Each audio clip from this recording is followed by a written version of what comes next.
Assalamualaikum warahmatullahi wabarakatuh.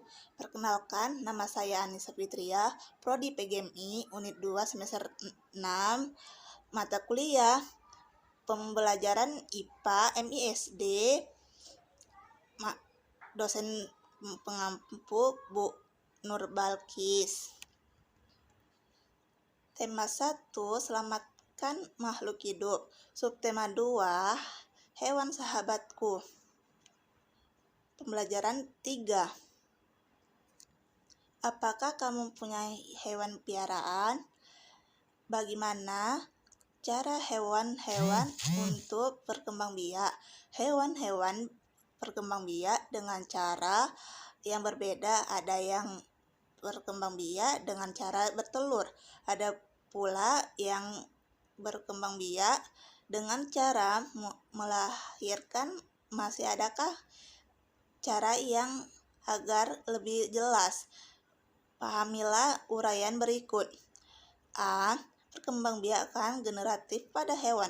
Perkembangbiak merupakan salah satu ciri makhluk hidup. Perkembangbiak berarti terjadinya individu baru, anak, pada makhluk hidup yang bertujuan untuk melestarikan jenisnya secara umum. Perkembangbiak hewan dilakukan secara kawin, generatif, dan tidak kawin, vegetatif. Perkembangbiakan secara kawin didahului oleh proses pembuahan terjadi jika sel kelamin betina, sel telur atau ovum, dan sel kelamin jantan, sperma, bersatu. Hasil perubahan ini disebut zigot. Zigot tumbuh menjadi embrio atau janin. Embrio inilah yang kelak menjadi keturunan baru. Berdasarkan caranya, pembuahan pada hewan dibedakan menjadi dua, yaitu pembuahan di luar tubuh, fertilisasi eksternal, dan pembuahan di dalam tubuh, fertilisasi internal. Pembuahan di luar tubuh terjadi yang penggabungan sel telur dan sperma di luar tubuh induknya. Contohnya pada ikan dan katak. Sementara itu, pembuahan di dalam tubuh berarti pembuangan sel telur dan sperma terjadi di dalam tubuh induknya. Perubahan di dalam tubuh terutama. 1. Ovipar. Ovipar adalah hewan yang meletakkan telur di luar tubuh induk betinanya. Pada hewan bertelur, pertumbuhan dan perkembangan embrio terjadi di luar tubuh induknya. Embrio itu dibungkus dan dilindungi oleh cangkang embrio. Di dalam telur ini dilengkapi dengan kuning telur. Folk kuning telur digunakan sebagai cadangan makanan untuk perkembangan embrio. Jika embrio telah tumbuh sempurna, telur akan menetas dan keluarlah individu baru. Hewan betelur atau ovipar memiliki ciri-ciri sebagai berikut. 1. Janin tumbuh di luar tubuh induk betina, tetapi di dalam telur bercangkang janin. 2. Janin memperoleh makanan dari cadangan makanan yang tersimpan dalam telur. Yang ketiga, janin tumbuh relatif cepat. Yang keempat, bentuk tubuh anak umumnya sama dengan bentuk tubuh induknya, tidak mempunyai daun telinga. Yang keenam, mempunyai kelenjar susu. Yang ketujuh, mempunyai anaknya. Yang ketujuh, menyusui anaknya. Contoh hewan bertelur atau ovipar antara lain ayam, puyuh, ular kata, kupu-kupu, burung, ikan, dan sebagainya. Pada beberapa hewan bertelur ketika belum dewasa, bentuk tubuh berbeda dengan bentuk tubuh induknya selama pertumbuhan dan perkembangan menuju kedewasaan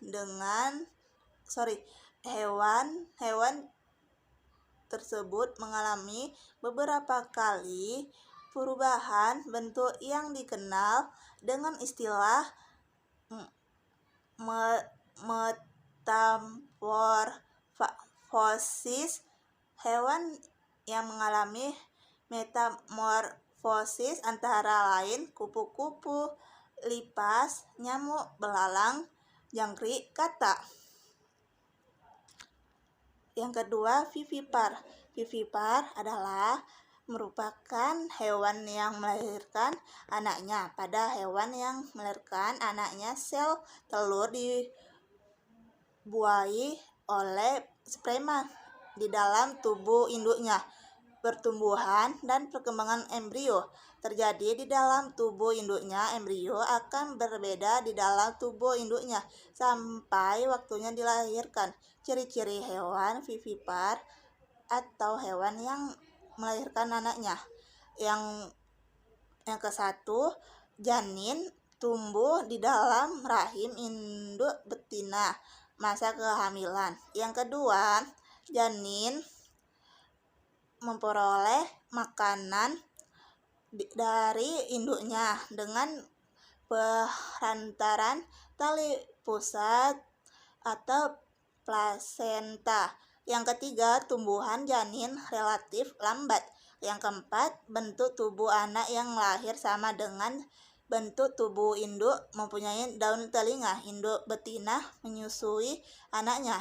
Contoh hewan melahirkan antara lain kuda beruang, paus, lumba-lumba, kambing, gajah, kucing, singa, tikus, kerbau, kelelawar, sapi, dan sebagainya.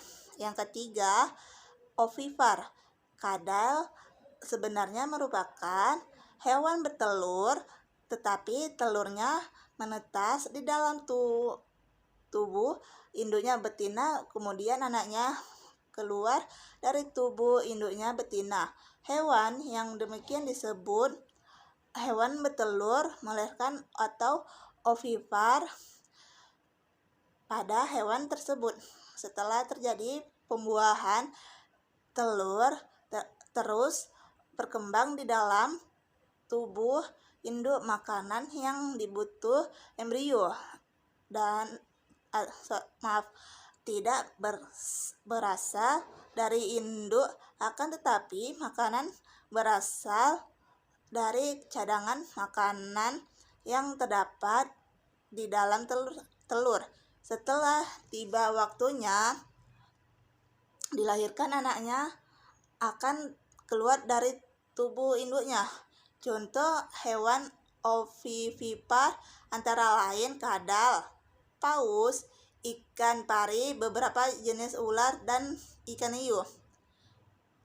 B. Perkembangbiakan vegetatif pada hewan. Perkembangbiakan hewan secara vegetatif merupakan perkembangbiakan tanpa melalui peristiwa perkawinan atau tidak terjadi proses pembuahan sel kelamin betina oleh sel kelamin jantan. Perkembangbiakan hewan secara vegetatif dapat dikelompokkan menjadi beberapa jenis sebagai berikut. Tuntas. Tuntas bentuk dari dinding tubuh untuk yang menonjol. Contoh hewan yang berkembangbiak dengan tuntas yaitu hidra dan anemon laut. Yang kedua, mengentasi hewan yang berkembang biak dengan Cara ini mampu bentuk baru dari bagian potongan tubuhnya. Contoh Manaria cacing pipih. Yang ketiga, Partegon tiga yang ketiga partenogenesis. Hewan yang berkembangbiakan dengan cara ini mampu membentuk embrio tanpa melalui proses perubahan kelaminan betina oleh sel kelamin jantan. Contoh lebah, tawon, dan semuanya. Sekian dan terima kasih. Wassalamualaikum warahmatullahi wabarakatuh.